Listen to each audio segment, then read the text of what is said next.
I move to indefinitely postpone the nomination of Not Amy yet. Coney Barrett No, we're not. to be an Associate Justice of the United States Supreme Court. I believe that this rushed sham process is a disservice to our committee. She has been rushed in a way that is historically unprecedented. There's never been a nomination in an election year after the month of July, and the purpose of doing it is simply to have a justice on the Supreme Court, as the president said, to decide the election and to strike down the Affordable Care Act. We've had inadequate time to review this nomination, as indicated most recently yesterday, a CNN report that there are 7 more speeches or talks that she has given that have not been disclosed to this committee. The consequence of this rush process is that we've given inadequate scrutiny to this nominee. I move to delay these proceedings so that we can do our job and ask again for all of the documents, the 2006 open letter, the 2013 letter are among the documents that previously were undisclosed. We now have reportedly 7 more, and I move to delay the proceedings. Well, thank you very much, Senator Blumenthal. The material you're talking about will be made available. I think everybody understands the issue about Judge Barrett and the position she takes as an individual. As to the process, it will be 7 days from the time of the hearing to the vote. The last 50 years, 676 times, we've done exactly what we're intending to do today. About half of the nominees nominated by a president have the hearing within 16 days. That happened here.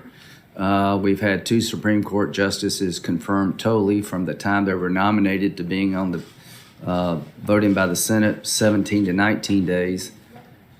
Justice Ginsburg was 33 days, so there's nothing out of the norm here in terms of the time we've given this matter. We've had 2 days of hearings.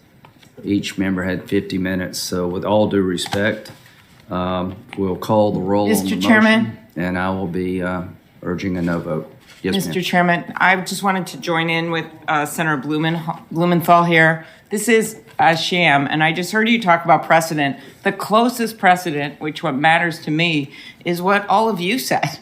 And what you said, Mr. Chairman, and what Senator McConnell said are where he set the precedent. He said the American people should have a voice in the selection of their next Supreme Court justice. Therefore, when he was looking back at the Merrick Garland time, this vacancy should not be filled until we have a new president.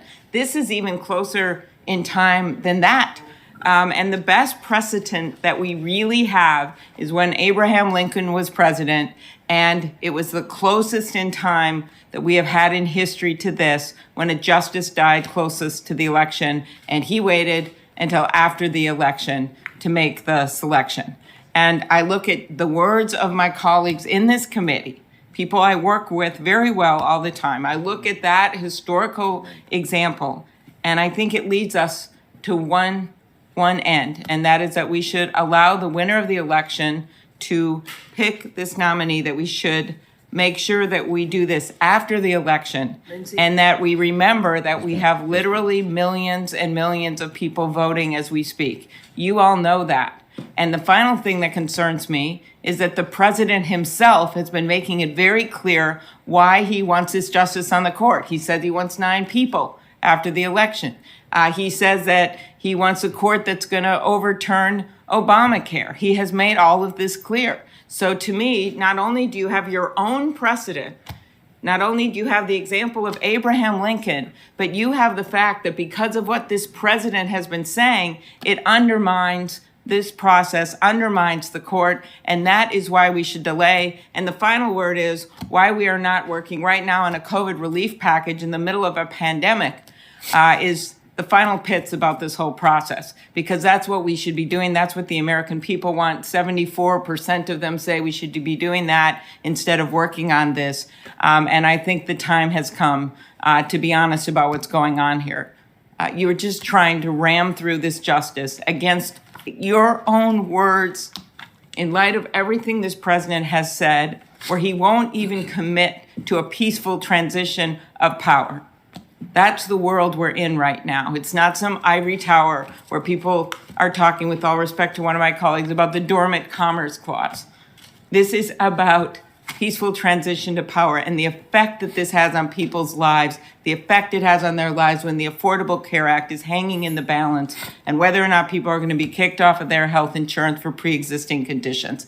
That's what we should be focused on. Thank you. And I join.